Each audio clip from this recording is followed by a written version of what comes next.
sa mga abuso ng mga amo at mga ibang taong mga Arabo.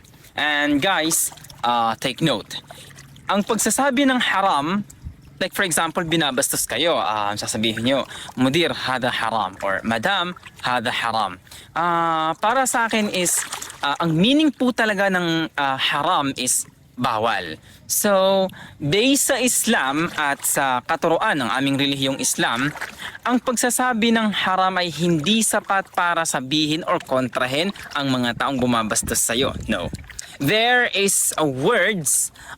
are words na sakto or tamang gamitin para i-manipulate yung mga taong nagbabastos sa atin or minamaltrato tayo ng hindi magandang pagtrato. Sa video na ito, ituturo ko sa inyo ang dalawang words para sabihin nyo sa mga taong bumabastos sa inyo o di kayo minamalisya kayo o minamaltrato kayo ng hindi patas. Ang unang word na ituturo ko sa inyo ay ang pagsabi ng Hasbiyallah alaik. Hasbiyallah alaik. Now, anong ibig sabihin, teacher, ng Hasbiyallah alaik? Actually, na-content ko na to nakaraan, na ituro ko na ito sa Reels ko, sa TikTok at saka sa Facebook. Ang ibig sabihin po ng Hasbiyallah alaik ay ang Allah na lamang ang bahala sa iyo. Pangalawa, ang word na ittaqillah. Guys, ang mga Arabo, lalong-lalo na kaming mga Muslim, takot na takot kami sa word na ittaqillah.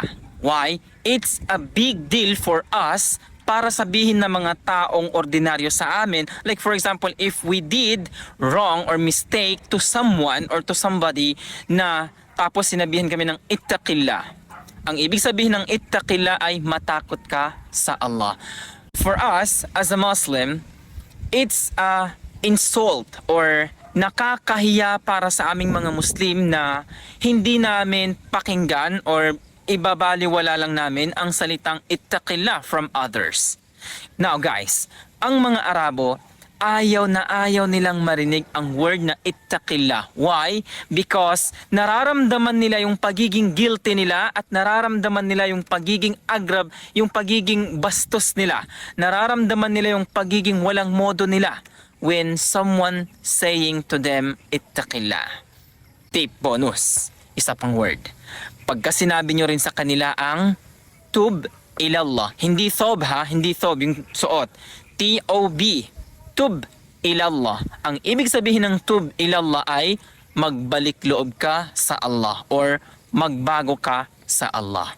Guys, itong mga words na itinuro ko sa inyo ay sapat na para depensahan ang ating mga sarili from people na mga bastos na mga Arabo.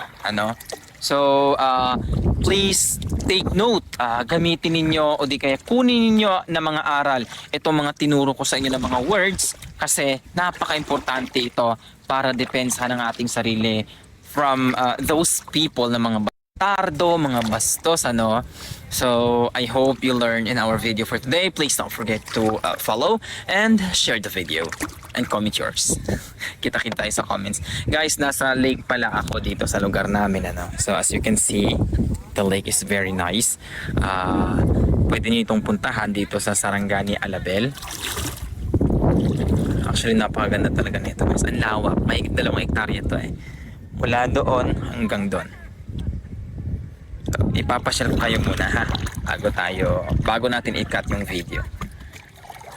Oh Allah, actually ang hirap talaga nito. Dapat talaga kasama ko si Christine dito. Actually kasi si Christine pumapatol sa amo niya, so ayun, hindi siya nakalabas, wala siyang day off ngayon. Ayun, Christine, laban pa. Lalaban-laban ka pa, Christine, hindi ka naman maka-day off. Yan tuloy, bagay sa'yo. Ayaw, di ma! Nangingisda pala dito. Okay.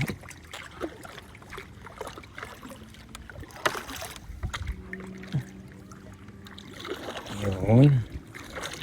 Gusto ko sana pumunta rin sa pinakadulo kaso parang natatakot ako. Ito eh.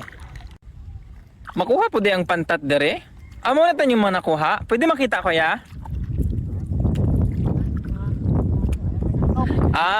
Okay.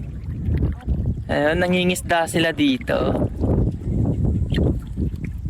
Ewan ko, may mabibili tayong mga area dito. Actually, ang sarap talaga manirahan dito for chilling, parang ganun. Kasi as you can see, itong maliit na bundok na to, napakaganda niya. Ayan.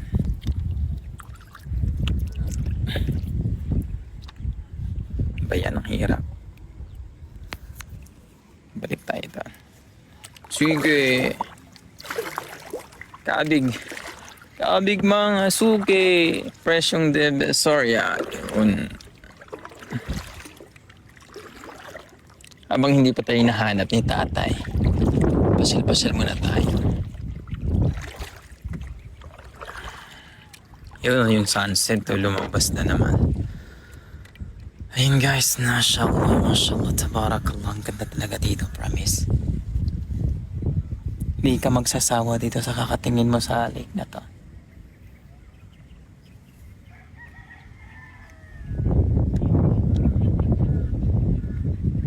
Mashallah, tabarakallah.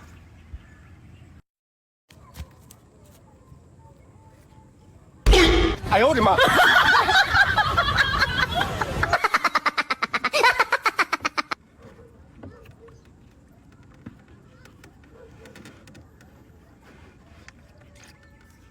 ايوه صدق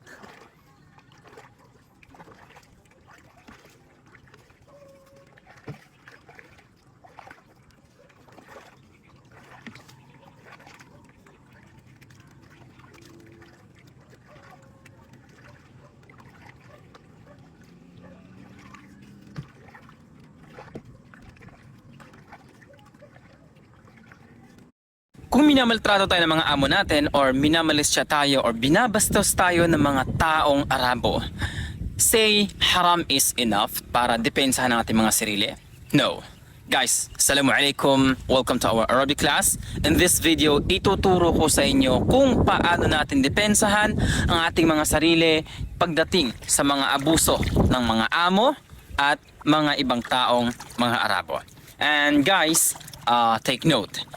Ang pagsasabi ng haram, like for example, binabastos kayo, sasabihin nyo, mudir, hada haram, or madam, hada haram.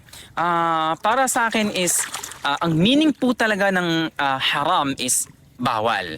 So, based sa Islam at sa katuruan ng aming relihiyong Islam, ang pagsasabi ng haram ay hindi sapat para sabihin or kontrahin ang mga taong bumabastos sa'yo. No. There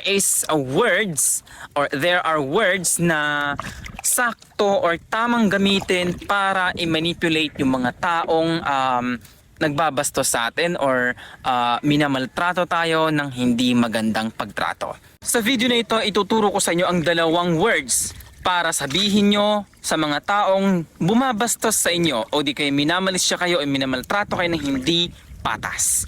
Ang unang word na ituturo ko sa inyo ay ang pagsabi ng hasbiyallah alaik. Hasbiyallah alaik. Now, anong ibig sabihin, teacher, ng hasbiyallah alaik? Actually, na-content ko na to nakaraan, na ituro ko na ito sa reels ko sa TikTok at saka sa Facebook. Ang ibig sabihin po ng hasbiyallah alaik ay ang Allah na lamang ang bahala sa iyo. Pangalawa, ang word na ittaqillah. Guys, ang mga Arabo, lalong-lalo na kaming mga Muslim, takot na takot kami sa word na ittaqillah. Why? It's a big deal for us para sabihin ng mga taong ordinaryo sa amin. Like for example, if we did wrong or mistake to someone or to somebody na tapos sinabihan kami ng ittaqillah. Ang ibig sabihin ng ittaqillah ay matakot ka sa Allah. For us, as a Muslim, it's a insult or nakakahiya para sa aming mga Muslim na hindi namin pakinggan or ibabaliwala lang namin ang salitang ittaqillah from others. Now guys, ang mga Arabo, ayaw na ayaw nilang marinig ang word na ittaqillah. Why? Because nararamdaman nila yung pagiging guilty nila at nararamdaman nila yung pagiging agrab, yung pagiging bastos nila. Nararamdaman nila yung pagiging walang modo nila when someone saying to them ittaqillah. Tip bonus, isa pang word. Pagka sinabi nyo rin sa kanila ang tub ilallah. Hindi thob ha, hindi thob yung suot. T-O-B. Tub ilallah. Ang ibig sabihin ng tub ilallah ay magbalik loob ka sa Allah or magbago ka sa Allah.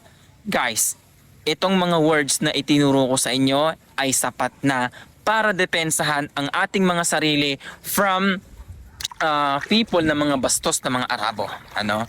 So, please take note. Gamitin ninyo o di kaya kunin ninyo na mga aral itong mga tinuro ko sa inyo na mga words kasi napaka-importante ito para depensahan ang ating sarili from those people na mga tardo, mga bastos, ano. So, I hope you learned in our video for today. Please don't forget to follow and share the video and comment yours. Kita-kita tayo sa comments. Guys, nasa lake pala ako dito sa lugar namin, ano. So, as you can see, the lake is very nice. Pwede niyo itong puntahan dito sa Sarangani, Alabel. Actually, napakaganda talaga nito. Ang lawak. May 2 hektarya to eh. Mula doon hanggang doon.